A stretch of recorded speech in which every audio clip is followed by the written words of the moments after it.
This video is all about going back to basics. I know it's about how to meditate, and some people that have been at this for years or decades may think, well, geez, that's not for me. I'm an advanced meditator. Because I'm going to tell you about why and how to meditate, but it's for anybody. It's always good to hear this over and over again. The first half of the video answers the question, why meditate? And then I want to talk about how do you specifically do it. After decades of consistent daily meditation, I've learned invaluable things about how to do it and how not to do it. Buddhists often liken the mind to a restless monkey, often always searching for something new and unable to stay still. A metaphor that really vividly captures the chaotic nature of our thoughts and emotions. Imagine this, a monkey not just as a restless one, but also a drunken monkey and out of control. That's how our minds often operate without consistent meditation practice. So meditation allows us to observe our mental processes closely. And at first we reveal this chaotic nature of the mind, all these thoughts and emotions swirling around.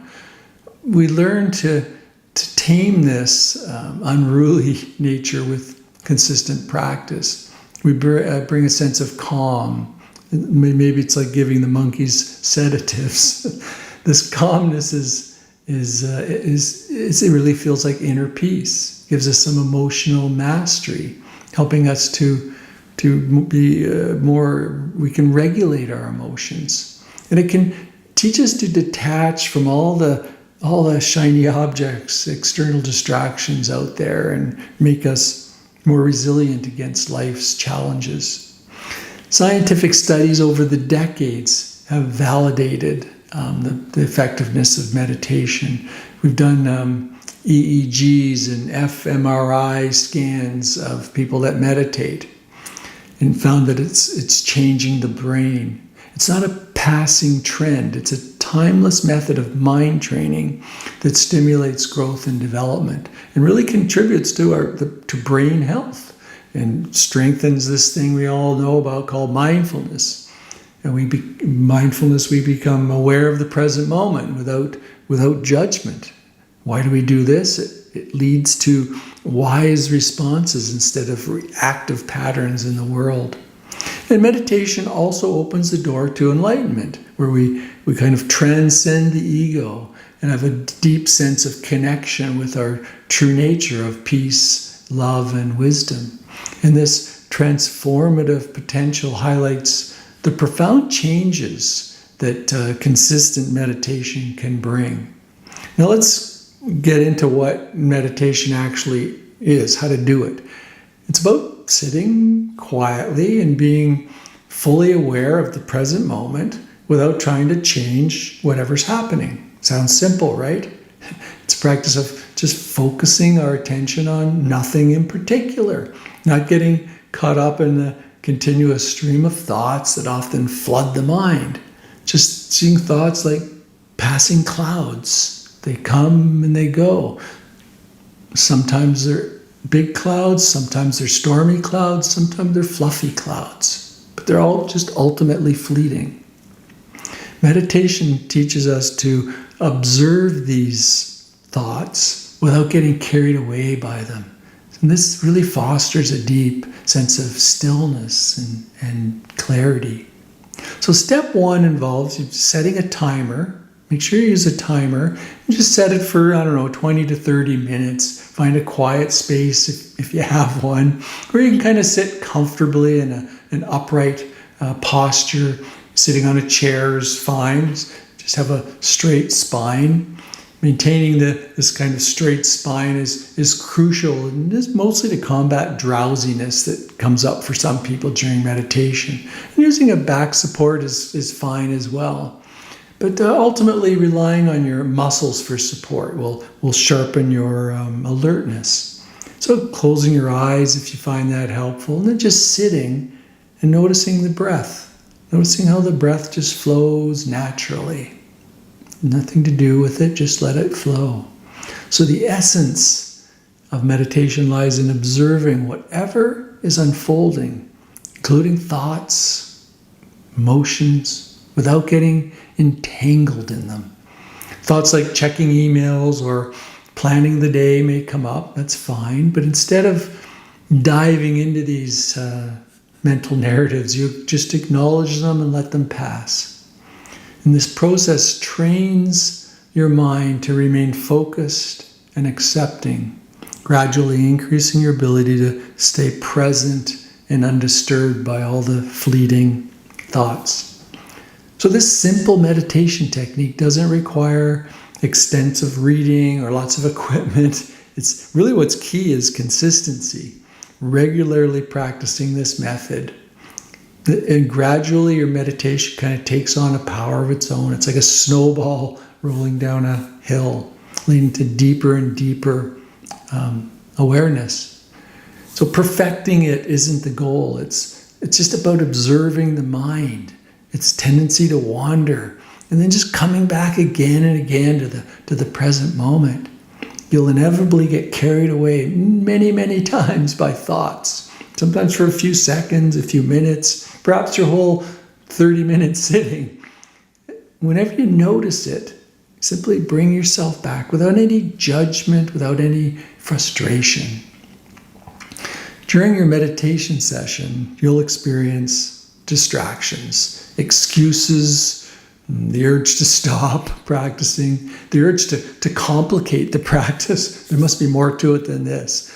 Many traditions add rituals and theories, and there's lots of philosophies out there, but these are just distractions.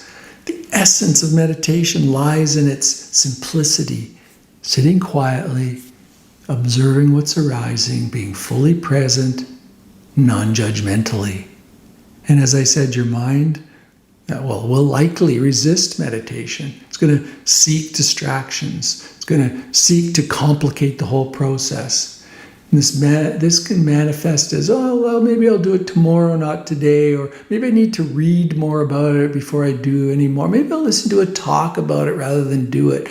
Simply recognize these tendencies and just go on and do the practice. It's, again, consistency is paramount, no matter what's arising in your life. So establishing a successful meditation habit requires a daily commitment. It's like going to the gym to get fit. And so the benefits accrue over time you'll see significant shifts happening after months, and especially after years of consistent practice. You may not even see it, but ask the people you live with, and they'll tell you, wow, you've changed. So you realize that there's a gradual process that's unfolding, and this will help you stay dedicated to the practice. It's common for people to question the practice or doubts to arise. It's one of the 5 hindrances. Some may wonder why they keep doing it, because they're not really seeing much happening. The key is understanding that meditation does work for everyone, but it requires this consistent practice. It's about training your mind over time and not expecting instant changes or results. There's also a misconception out there that some people just aren't good at meditation. I've heard this many times from different people. I'm just not good at it. And this belief's unfounded. It's a skill that involves practice. Don't judge yourself based on your early experiences. Focus on consistency. And don't judge yourself either if you miss a session or two. During meditation, a lot of things can come up. People may experience various emotions. Of course, there's sleepiness and boredom, agitation, frustration. These all arise for everyone at some point. Just understanding that every experience during meditation is valid and part of the process. It's a part of the journey to feel anxious, sleepy, bored, calm. So embrace all these experiences without judgment or without self-criticism. And during turbulent times in your life, meditation may seem really challenging. It's okay to have really rough sessions, It's your commitment and that gentle effort that matter. So even in difficult times, sitting down and meditating is most important. These are the most important times to meditate. Meditation's teaches you that you don't have control over anything, and that's okay. The goal isn't to shut off thoughts, it's to observe them. And so this practice creates a distance from your thoughts, which can lead to real clarity and inner peace. Finally, having a vision of why you're meditating is crucial. So reflect on why this is important to you. Or is it some emotional regulation? Is it happiness regardless of circumstances? Is it improved relationships? Overcoming negative habits? Maybe it's productivity, creativity, fulfillment in life. Maybe it's enlightenment. It's good to be clear about what's most important. And you can facilitate a fulfilling meditation practice by embracing the challenges that arise, staying consistent, and focusing on what's most important to you. So the potential of using meditation to attain enlightenment and a sense of oneness is truly captivating for many people. But this notion of transcending this ego that seems so messy and touching into your true nature can seem so enticing. And I talk about these in many of my other videos, but it's crucial for you to connect with what's most important to you, focusing on what resonates with you the most. This could be any one of those things I mentioned, or could be spiritual awakening. So I hope you found this useful, and it entices you to either engage in a practice or maintain that consistency in your practice and keep it simple. That would be my final message: is don't look to make it more complex. It is simple, but profound and powerful.